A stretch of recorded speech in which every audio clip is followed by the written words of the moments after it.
7.3 Determine budget. Determine budget is a process of aggregating the estimated costs of individual activities or work packages to establish an authorised cost baseline. The key benefit of this process is that it determines the cost baseline against which project performance can be monitored and controlled. This process is performed once or at predetermined points in the project. A project budget includes all the funds authorised to execute the project. The cost baseline is the approved version of the time phase project budget, which includes contingency reserves but excludes management reserves. And you can read more about that on the PMBOK guide, page 248. Determine budget inputs. Number 1.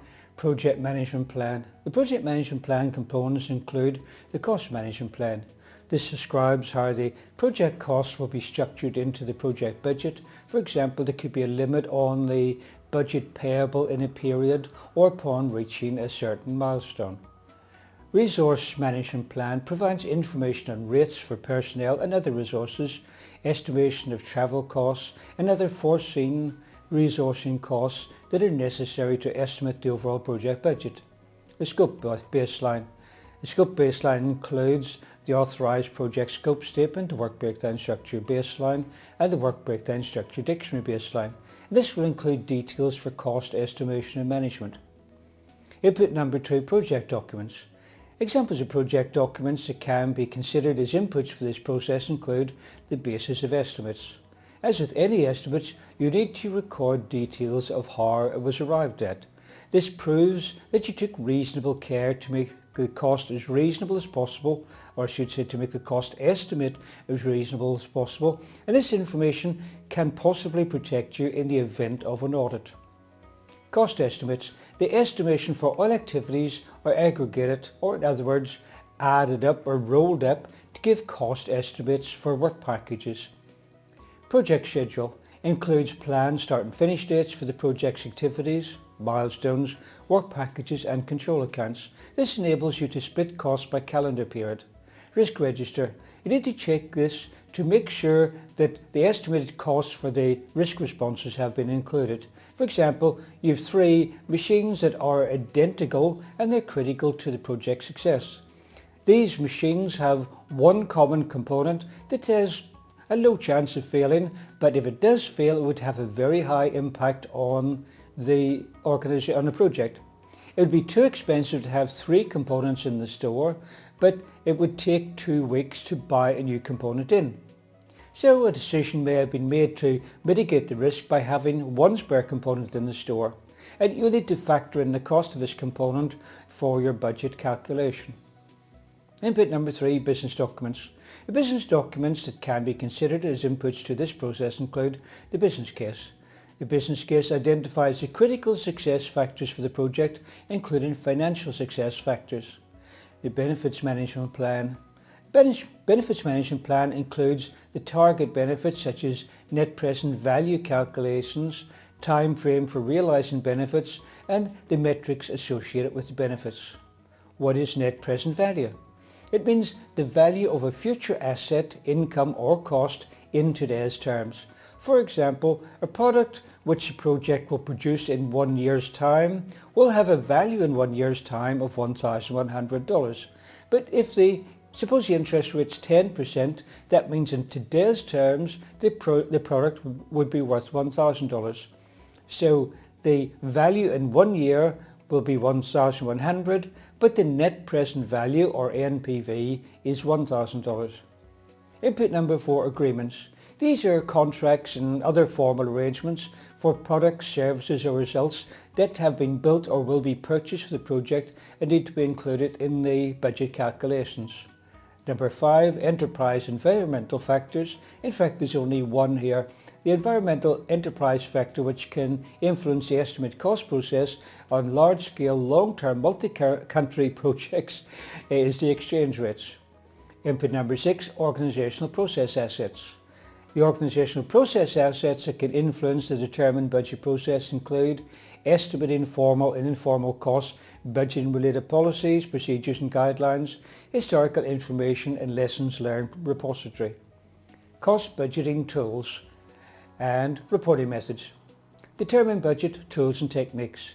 Tools and technique number 1 is expert judgment.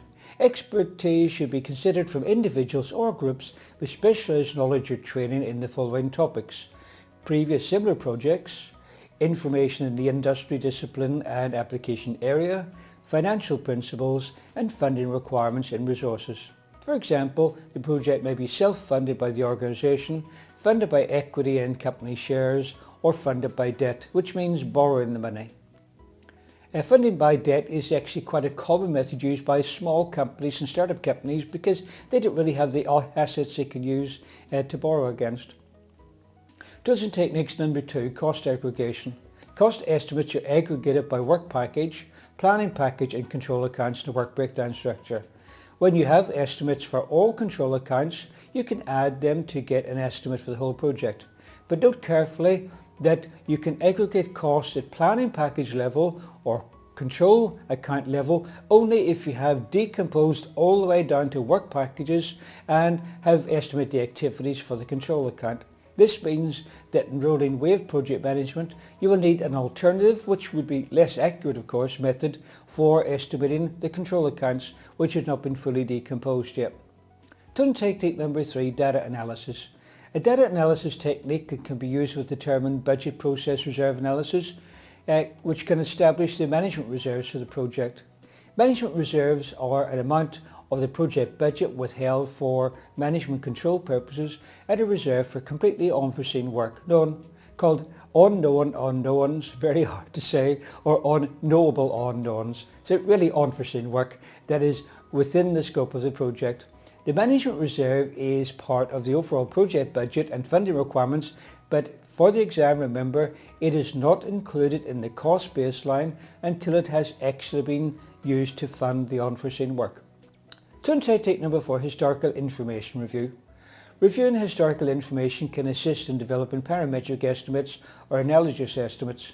Historical information may include project characteristics, i.e. parameters, to develop mathematical models to predict total project costs. Such models may be simple, for example, residential home construction is based on a certain cost per square foot, per square metre, per square yard or wherever, or complex. For example, one model of software development uses multiple separate adjustive factors, each one which has numerous points within it, which is meaningless gobbledygook, but just take that some types of estimating can be very complex. Both the cost and accuracy of the analysis and parametric models can vary widely, but are most likely to be reliable when historical information used to develop the model is accurate, parameters used in the model are readily quantifiable, and models are scalable such they will work for large projects, small projects or phases of a project. Tool and technique number 5, funding limit reconciliation. The expenditure of funds should be reconciled with any funding limits on the commitment of funds for the project. For example, there may be a limit of $20,000 in any particular period, but the current plan shows that this figure will be exceeded in one or more periods. The most usual way and the most successful way to deal with this is to reschedule a project to level the costs in a similar fashion to levelling resources. Alternatively, the project manager could apply for a special exemption for the period. However, it's been my experience that's not going to be approved, except in absolutely extreme cases. Tools and techniques number 6, financing. It's common for long-term infrastructure, industrial and public services projects to seek external sources of funds because it could be millions, billions of dollars. If a project is funded externally, the funding entity may have certain requirements that the performing organisation must meet because they've got to control their risks as well. Determine budget outputs. Output number 1 is a cost baseline. The cost baseline is the approved version of the time phase project budget, excluding any management reserves which can only be charged through formal change control. As I mentioned before, the project reserves can't initially appear in the cost baseline. Payments for management reserves will appear in the cost baseline only as they are actually spent. The cost baseline is developed as a summation of the approved budgets from the different scheduled activities and a basis for comparison with actual results. Figure 7.8 illustrates the various components of the project budget and cost baseline. This is explained in page 354 of the PMBOK guide. Cost estimates for the various project activities along with contingency reserves for those activities are aggregated into their associated work package costs. The work package cost estimates along with any contingency reserves estimates for the work packages are aggregated into control accounts. The summation of the control accounts make up the cost baseline. For projects that use earned value management, which we will cover in the next lesson, the cost baseline is referred to as the performance measurement baseline. Management reserves are added to the cost baseline to produce the project budget. Any changes warranting the use of project management reserves arise. The change control process is used to obtain approval to move applicable management reserve funds to the cost baseline.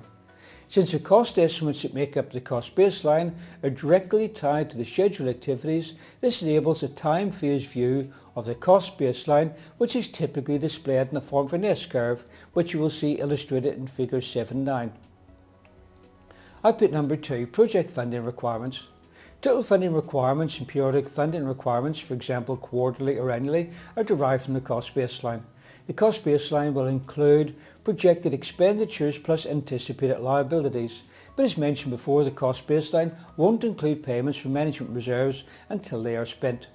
The reason for this is that management reserves, as I've mentioned a number of times before because it is very important, are for unknown unknowns or unknowable unknowns or unplanned work, and therefore they cannot be anticipated. In fact, they may never actually be required. However, the cost baseline and management reserves are both included in the total funds required. Funding often occurs in incremental amounts. It may not be evenly distributed, which appears as steps in figure 7.9. Output number 3, project document updates. Project documents that may be updated as a result of carrying out this process include cost estimates, project schedule. Estimated costs for each activity may be recorded as part of the project schedule. The risk register. New risks identified during the process are recorded in the risk register and managed using the risk management process. That brings us to the end of determined budget. The next lesson is 7.4 control costs. Please read the corresponding chapter in the PMBOK guide before watching the video, and please read it twice or 3 times because there's lots of mathematics in that for the earned value management technique, and it would be good to get some sort of a grip on it before you start watching the video.